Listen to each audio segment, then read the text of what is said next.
We saw the universe had a beginning. There is an argument from design. There are three basic categories: design of the cosmos, our designer planet, that is our planet in itself, and biological design. I will cover this in brief and move on. A fine-tuned universe.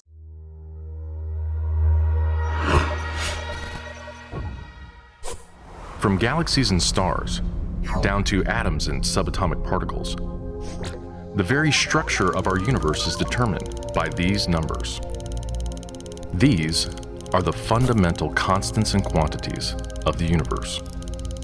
Scientists have come to the shocking realization that each of these numbers has been carefully dialed to an astonishingly precise value, a value that falls within an exceedingly narrow, life-permitting range. If any one of these numbers were altered by even a hair's breadth, no physical, interactive life of any kind could exist anywhere.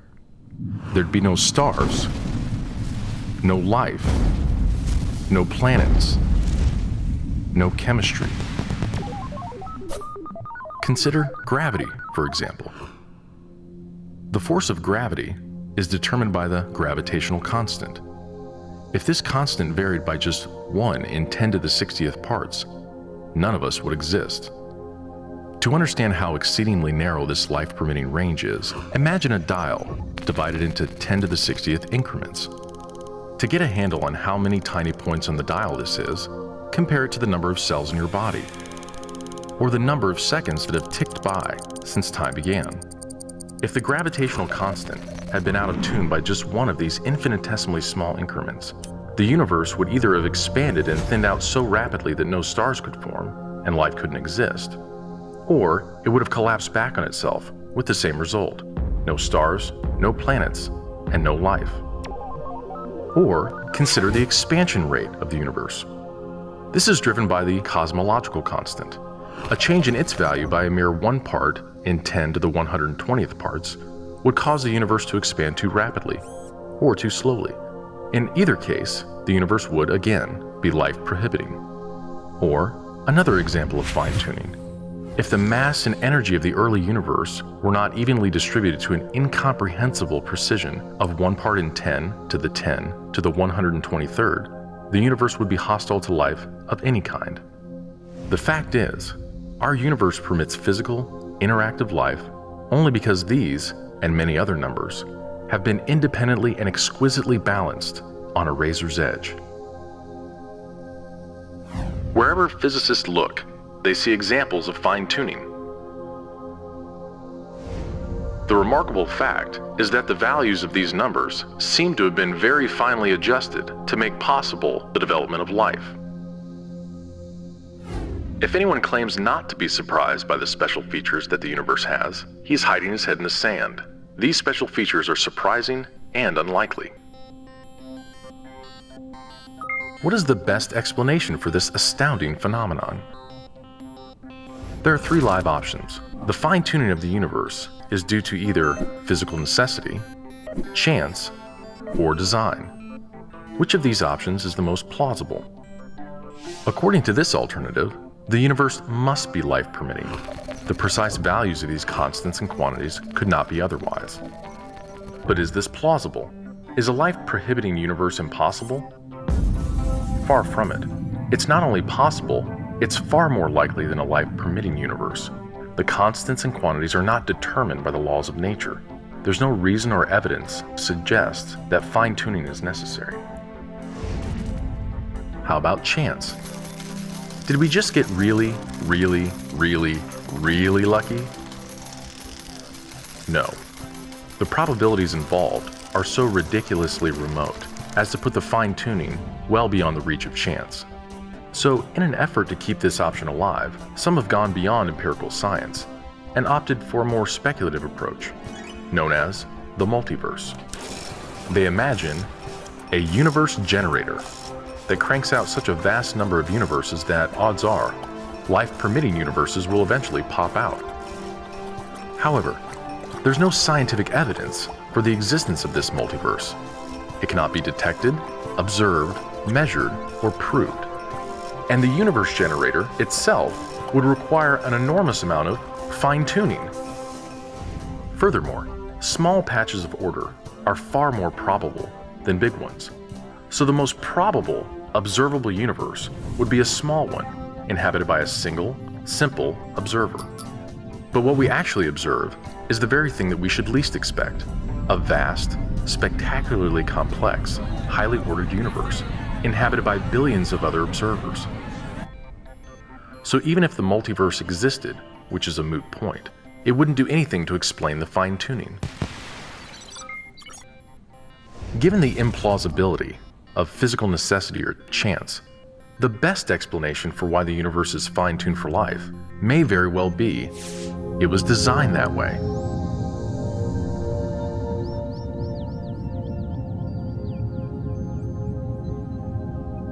A common-sense interpretation of the facts suggests that a superintellect monkeyed with physics, and that there are no blind forces worth speaking about in nature.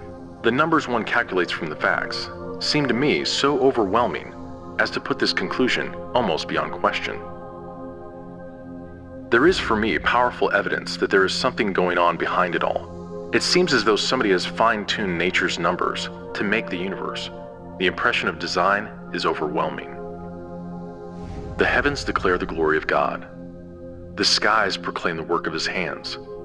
Day after day they pour forth speech. Night after night they reveal knowledge. Okay, that was a brief video. I thought instead of putting down everything, let me just summarize it in a brief video. So that was about the fine tuning of the universe. Extremely improbable. I even answered the point on the multiverse. Now the second part, it's not just that the universe is fine tuned, it's also this earth that is fine tuned, the solar system that is fine tuned for life in itself. There are many parameters, everything, the distance of the earth from the sun, the size of the earth, the size of the moon, the distance of the moon from the sun, the density of the atmosphere, the amount of atmosphere, the size of the crust of the earth, the molten core, everything. There are like 200 odd parameters that is required in a solar system to have life. We will get into a few of them. The location, how close it is, the orbit, you know, the orbit of the earth around the sun, it is not circular, it is elliptical. If it was circular, nothing. What about the tilt of the earth? You know, the earth is tilted at 23.5 degrees, that is the tilt of the earth. If the earth was not tilted, there would be no life. Everything is there in place. And you saw the probabilities 10 by 120 zeros and all those things. As per what I read, science, any probability, this is science, any probability that is beyond 10 followed by 33 zeros is deemed as impossible by the scientists themselves. So there are many such parameters, and the probability of just those parameters being right for a solar system is 10 followed by 39 zeros, which is more than impossible as far as science is concerned. Let me get into next, that is the biological design. This is the key pillar of atheism, that is, you heard of this, evolution, mutation and natural selection. We will get into this. Again, there are too many things. Now with regards to the previous presentation that I made with regards to the cosmological argument, there are many questions, and if somebody asks me, I can answer it. That is, you can ask, why did God create such a big universe? It's a wastage of time and energy and space in itself. God could have just created, for one, you know, as Carl Sagan puts it, earth is a speck of dust floating in a sunbeam, and he's right. So why did God create so much? It's a wastage. And you know, somebody like a pop scientist like Neil deGrasse Tyson, he would say, look at the universe, it's so big, anywhere you go you'll die except you are on earth. All those parameters are there, and there are answers for that. The reason I am highlighting these questions to you is that I am not just skimming over the topics. Think about it. If you have a question, come up. Origin of life. The key problems with evolution is the number one. Darwin spoke about origin of species. That's a big thing that people don't tell you. Darwin spoke about origin of species, how are species formed. He never spoke about origin of life. Second is irreducible complexity. I'll come to that also. The origin of life. This caused many people to turn atheist. That is the Miller-Urey experiment in 1953. What they did was, they took inanimate matter, they did some experiment, they tried to say that we are replicating the earth's atmosphere at that time, and can the building blocks of life, that is the amino acids, be formed just by random chance, and they were able to form it. And many people got really shaken up by that. So that means life could have evolved. The Miller-Urey experiment proves it. But then what happened? People investigated the claims. First, the apparatus, it was fine-tuned for the formation of the amino acids. Amino acids makes up the DNA molecules. The chemicals that were introduced in that is also fine-tuned. Earth didn't have those 2-3 chemicals that they had put in the vat over there. Third thing, the electrodes that were there to cause the lightning strike. What they said, given the right chemicals, given water, given the atmosphere, and if there is a lightning strike, the lightning strike can produce amino acids, and they did. But then even the electrodes that they used were fine-tuned. Let me tell you the biggest problem with that. Eliminating the oxygen. In that apparatus there was no oxygen. Why? Because even though the lightning would have caused it, lightning and oxygen would have destroyed the amino acids immediately. Even if it was created, it would have got destroyed. So they removed the oxygen. That is false. Then that is cheating, literally. That is cheating in the scientific parlance. Second, the heating and cooling. They cooled it immediately. Is that going to happen outside in the raw, inhospitable environment? No. Last but not the least, what they were able to form, let's say given that they were able to do it, they were able to form some amino acid chemicals. Amino acids doesn't mean life, it just means chemicals. Spontaneous generation of first life is not scientific, it is contrary to empirical science, and nobody has been able to refute it. That is, it was done by Reed and Pasteur. You've heard of Pasteur, right? He was the one who made vaccines and all. He is the one who did it, pasteurization of milk, all those things. He's a smart guy, he was not a everyday sort of a thing. So these guys have proven it's not possible. The chemicals they used didn't exist in the early earth in those concentrations, extremely fine-tuned parameters, and they are saying it happened by chance. Next, oxygen excluded existed in the early earth. It had the illegitimate investigator interference. What do I mean by that? As soon as the amino acids were formed, they were removed and isolated. If it would have actually happened in the outside, who would have removed and isolated it? They ignored the destructive forces of the very thing that they used to create it, lightning and oxygen. Last but not the least, the results were not a living organism, it was just amino acids, nothing else. I am quoting Sir Fred Hoyle, Cambridge University. Again, he is not a Christian, he is an agnostic. Again, he knows somebody created this, there is something outside, but he said aliens created it. Didn't say God. The point I am again quoting a non-Christian theist, because I don't want my presentation to be skewed by only quoting Christian scientists. The chances of there being formed through random shuffling of simple organic molecules is exceedingly minute, to a point indeed where it is insensibly different from zero. An intelligence which designed the biochemicals and gave rise to the origin of carbonaceous life. That intelligence, he meant aliens. But then the pattern of design cannot be eliminated, it cannot be just excluded out. Let us look at the types. What could be the cause for the universe? Two types of causes, right? That could be natural, it could be intelligent. One on the left is the Grand Canyon, one on the right is Mount Rushmore. You've seen it? Seen the picture, right? It's the same thing. Can you guess which one is created and which one is original? Is it rocket science? Is it rocket science for you to imagine which is created, which is original? Yes. So there is a pattern of design that you can see. Now there is a lot of silly arguments that comes up in basis of it. That is, you can say, look at a snowflake. A snowflake is unique, its design is intricate. Does it mean that everybody sitting up designed a snowflake? All those questions are there, and there are answers. I am just trying to titillate your mind. So if you come up with those questions, I will answer it. There is a puddle question, the question of the puddle. All those things are there, they have been answered. Look at this sand, right? I can always point and say, look how beautiful it is, that angles are coating so well, the light is shining out so well, it looks beautiful, right? Sand, same sand. Which one is designed?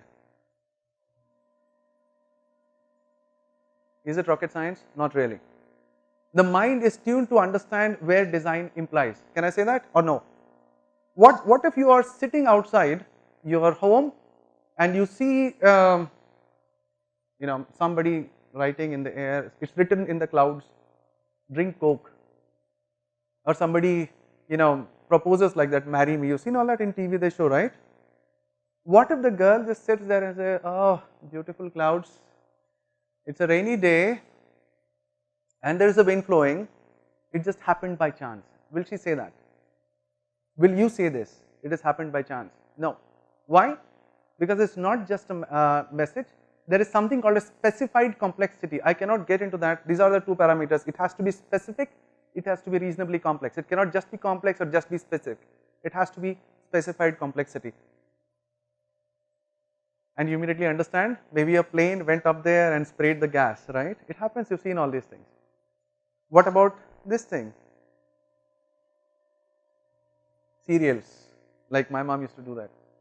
And even we do that for my children. We write some messages using those alphabet serials, right? So what if your mother makes cereals for you and types in a message over there, take out the garbage -mom. Can you say, perhaps mom was just shuffling it and it just fell into place? Will it happen? Try giving that explanation to your mom, right? So that's the whole point. For such a small thing, such simple instructions, you understand there is somebody who gave that message. But the DNA, which makes up every living being, they say gets designed. Just 4 base pairs, adenine, thymine, cytosine and guanine. You know how much is there? One DNA of one human cell, 5 million pages of information. Million pages of information, 5 million pages of information in one DNA which is there in your cell. 5 million pages happened by chance. And this is intelligence. Just 3-4 words. But here, 5 million pages of information, they say it is by chance.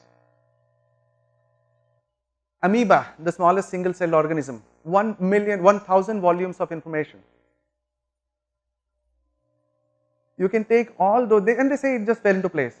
So let's say there are 4 separate colored balls. Can you just keep shaking it for eternity and can it ever form that? What is written below, like a code? Can it just write itself? Can it arrange those balls in a particular format which is meant to convey something? Let's assume, even if it was, let's assume that the DNA and all the information, 5 million volumes per DNA, formed by chance. Ask yourself a question. Let's say there is this illiterate person, or there is this person, I gave him the manuals of how to fly a jet liner, a jet plane or a car. Can he drive? No. Why? Because there is intelligence needed to even understand that information and apply it. Can I say that? So if the DNA contains information which creates you, me, everyone, how does the cells understand that information and apply it? What if I come and start speaking to you in Greek or Arabic or Hebrew or something? Will you understand? No, because you simply cannot understand that information. The cells understand the information in the DNA and forms you, the entire body.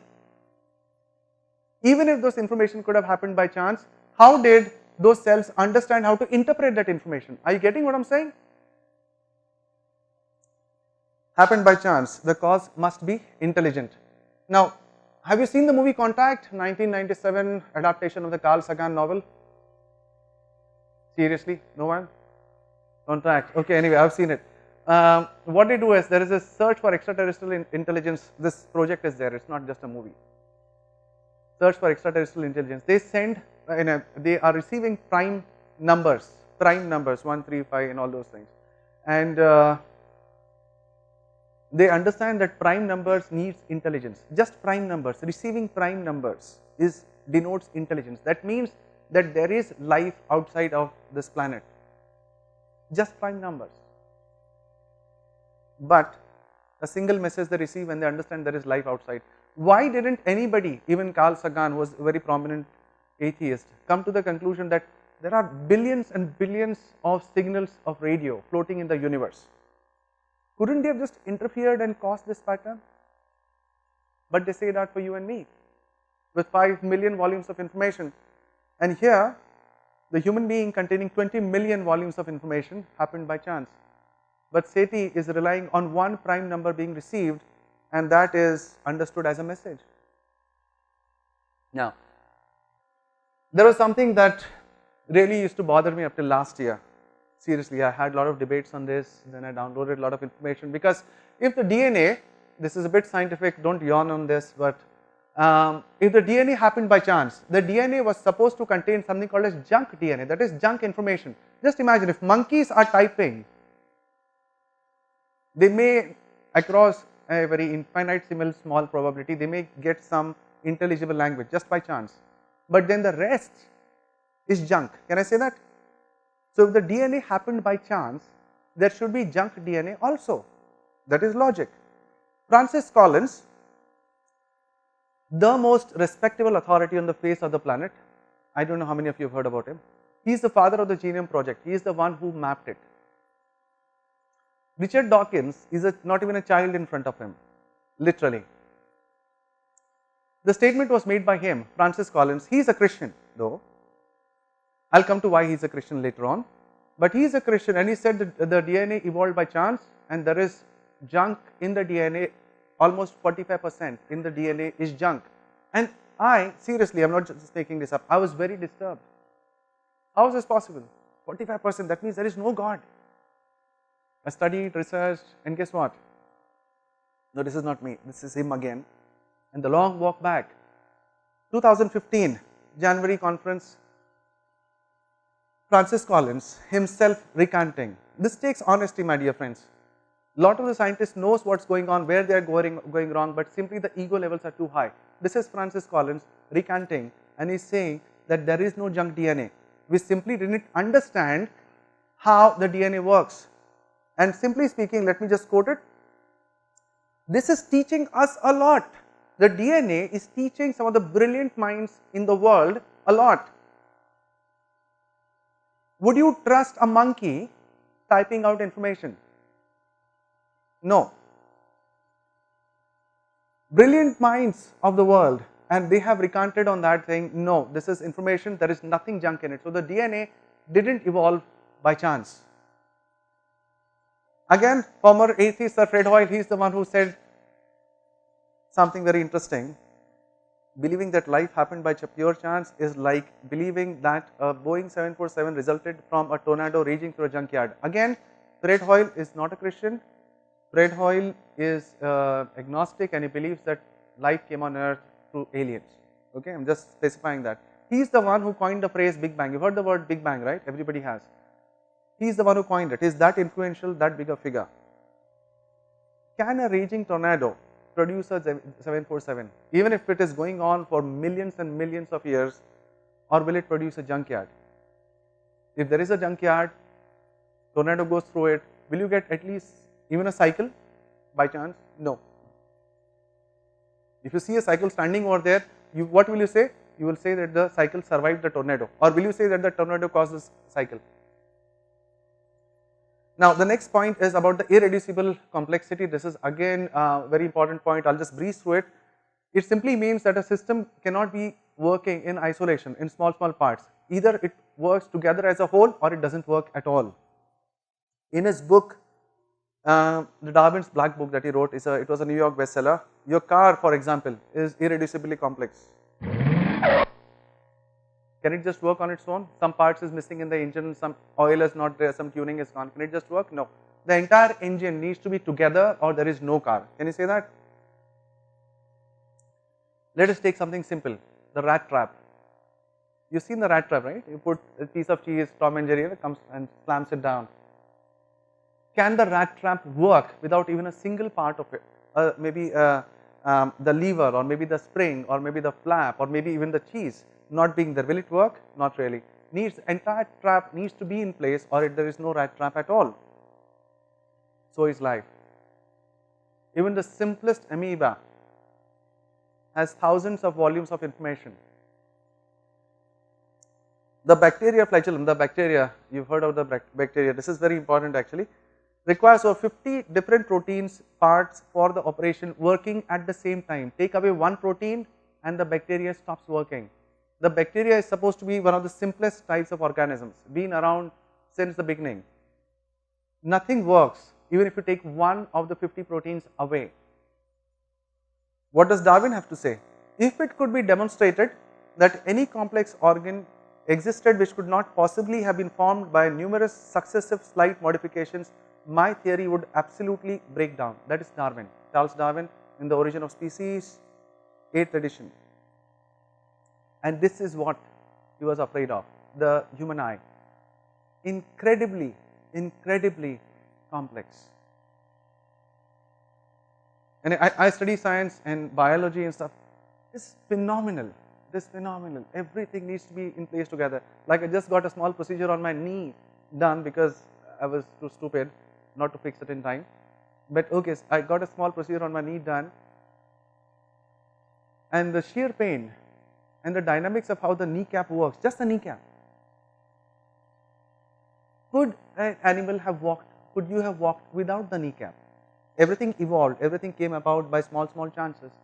Not just the kneecap, the muscles that hold it in precise position, front, back, on the sides, everything. It moves in total harmony. If it doesn't, your legs will break down.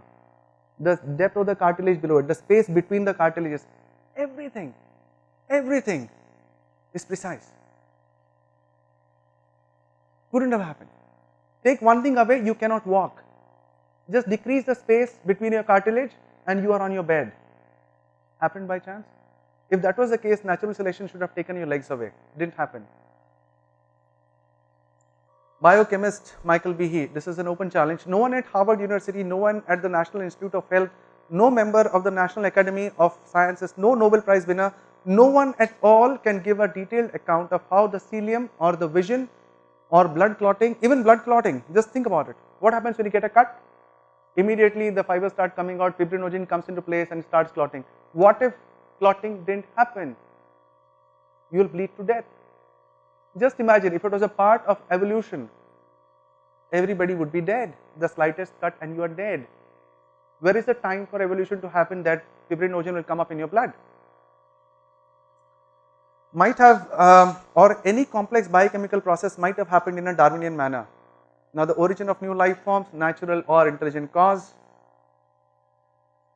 all these things, all the pots and pans have a common creator. Does it mean that the spoon became a ladle at a later period of time? No. This is the tree of life. It speaks about common descent. At the base are the simpler life forms which they call as simple, but it's not really simple. At the base is the simpler life forms, goes up to complex life forms, and man at the top. This is all hypothetical. There is absolutely no evidence to that effect. Now progress in the fossil records, atom to atom, there is no evidence. Particles to people, microbe to man, from goo to you via the zoo. So mud became you through the zoo. So infantiles to reptiles to gentiles. There is absolutely nothing. There is absolutely nothing. No evidence in place. It's just there. It's just there. And they say that okay, squirrels became like small reptiles learned to fly. Like there was some flap of skin. The amount of difference between the anatomies are phenomenally different. There is too much for me to cover and I am running short of time. I will just move ahead. Does progress prove evolution? There is the Wright brothers plane and there is a bomber B-52 at the other side. Does it prove evolution? No. Does it mean, can I say that I have 6 planes, the Wright brothers plane evolved into a B-52 bomber? Can I say that? Will anybody accept it? No. So just knowing that from where it came, does it mean that they are all evolved by default? Even if, let's assume, let's take the benefit of doubt. I have been through all this. I am not just making it up. It was very bad for me. Science, it was the amount of questions and the dearth of information online. Wow. Anyway, let's assume. You see that second evolved into the third. Let's assume. There is a lot of difference. So if I say the second evolved into the third by natural selection or evolution, mutation, whatever be the case, Everything is different. The wingspan, the aerodynamics, the propellers, everything is different. So things would have changed in a random manner, millions of incorrect combinations before something like this comes into place. I would simply say, show me the transitory life forms. Just showing that, look at this B-52 bomber, works on the same principle at Wright brothers airplane. So the Wright brothers airplane evolved into a B-52. No. I need a million like transitory planes in between to show the transition happened by random chance. Long periods do not produce ordered systems at all. Will shaking it longer happen? Just taking a box of 4 different colored balls, can it evolve into this? Absolutely no. What about this? You are going in a plane and you see the American flag on the ground. Can it be said that they were shaking confetti over here over the past 1000 years and somehow the American flag formed? Will it happen? Will it happen in a million years? Will anybody believe it? Let me ask you something. How do archaeologists know, if you know what is an archaeologist, right? This is where it got me thinking. Archaeologists, when they are digging, how do they know there was a human settlement over here? How do they know that what they are seeing in front is a brick made by hand and not something that came about by evolution? Perfect 90 degrees structures impossible in nature. You would think, wow, yeah, that's science. Perfect 90 degrees structures impossible in nature. So if you see perfect 90-degree structures, somebody was here. Even if you show up a brick on Mars, they would know there was somebody there. Why? Perfect 90-degree structures.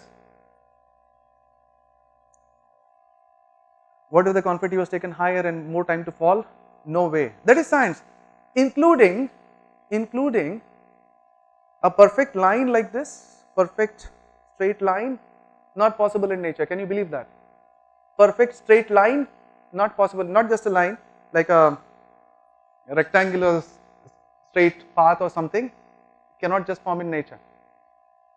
That's it. You see this walkway in between? If this walkway was just there in the middle of the desert or middle of the jungles, somebody was here. Just a pathway, straight pathway, somebody was here. Can artificial selection make macroevolution? You can mate a horse with a donkey and make a mule. You can mate a cattle and buffalo and make a beefalo. It is true. Like even they mate lions and tigers and make a liger or tigion. You heard of all this? I've seen. Like, anyway, you can mate a whale and a dolphin and have wolf in something. It's in the lab per se. No, this is not a joke. Seriously. But can you mate a owl and a goat? Can you? No, not really. So how does the species increase over a period of time? There are limits to procreation. You cannot mate a cat with a cow. It's not possible. It doesn't happen naturally, it takes intelligent intervention. Even that crossbreeding, it was done by humans. It didn't just happen on its own. What does it lead us to believe? A micro level evolution. That is, dogs can evolve. You can, isolate different breeds and pairs and have long hair, short hair, patterns and all those things different, like a white spot on the head, all that's fine. But talking about a frog turning into a horse, not going to happen. Now, for many Christians, they believe Big Bang, we are defeating the Bible purpose because then it supports evolution. No. For evolution to happen by natural selection and evolution and mutation, it would have taken a few trillion years. And when the Big Bang was proven, it was the evolutionist who was more worried because they were expecting it to be trillions of years and it was just 13 billion years. Anyway, suppose the link was missing, can you still have it? Does finding it prove evolution? So many times they say, okay, we see there is a chain happening. But what about the transitory species? Simple speaking, from 1000 volumes of amoeba to 20 million volumes which is there in a man, happened by chance? Where did the extra information come from? You have a 10 pages notebook, can it just become 100 pages, 200, whatever be the case on its own? There is no, look at this, there is no evidence which would show man developing step by step from the lower life forms of life. There is no such thing as missing links. This is Dr. Austin Clarke, Smithsonian Institute. Thomas Huxley, he was the most well-known and ardent supporter of Darwinianism, not a Christian. Evolution is not an established theory but a tentative hypothesis. Tentative hypothesis. It is not universally accepted. To close the ball, Darwin himself, towards the end of his life, oh, you can't see it, I'll read it for you. Not one change of species into another is on record. We cannot prove that a single species has changed. That was Darwin towards the end of his life. I am quoting him. So, why don't I believe? Why am I not an atheist? So, probably because I can't believe nothing can be made from something. There is a design but there is no designer. Non-life gave rise to life. Less complex life made more complex. What about mutations? That's what they say, they mutated. I'll just quote a couple of experts on this. Dr. Muller, who won the Nobel Prize for his work on mutation. Dr. H.J. Muller, he is not a small scientist. He won the Nobel Prize on mutations. What does he say about mutations? Good ones, that is mutations, are so rare that we can consider all of them bad. All the mutations as bad. They say, okay, we were able to, I've been through this, I've seen it. So, they say we can manipulate the genomes of a bug, of a fly, and in place of its wing, you can see a leg emerging. But that fly dies very soon, and in the next generation, that leg is not there for the children of those flies. It is never carried forward like this. One point I forgot to add. Okay, I'll do this after this. What about this is Albert Georgi, again Nobel laureate in medicine. To improve a living organism by random mutation is like saying that you could improve a Swiss watch by dropping it on its axis. Can I drop my Swiss watch and make it better? No. What are the chances? Anyway, now one thing I forgot to make a slide on it. The one thing is that mutations, within a DNA, there is a double level of error checking. Can you believe that? The DNA checks itself and removes mutations. It may miss sometimes, but there are two levels of error correction within a DNA. Within a DNA, that error checking takes intelligence, or can it happen by chance? Plant breeding, again an American botanist, there are natural limits to the degree that an organism can be modified by breeding. Then the Lord Kelvin, that is the father of thermodynamics. I quoted to you the second law of thermodynamics. Evolution of the species means constant and steady increase in order and complexity, means a less orderly, less complex being to a higher complex being. The second law of thermodynamics says no such things can happen spontaneously. He is the father of thermodynamics who discovered it's not possible. Given the law of thermodynamics, such an action is not possible, simple to complex. Overwhelming proofs, strong proofs of intelligent and benevolent design lie around us. The atheistic idea is so nonsensical that I cannot even put it into words. This is Lord Kelvin, the one who discovered the second law of the laws of thermodynamics. Look at him. This is the director for the National Center for Scientific Research, France. Evolutionism is a fairy tale for grown-ups. Going ahead, let me quote Anthony Flew when I close this section. Again, as I said, he was an ex-horseman. The first one, incredibly intelligent, didn't become a Christian, but he denied atheism also. Flew concluded that the research into DNA has shown by almost unbelievable complexity of the arrangements which are needed to produce life, that intelligence must have been involved. Intelligence, but as he said there is aliens doing it.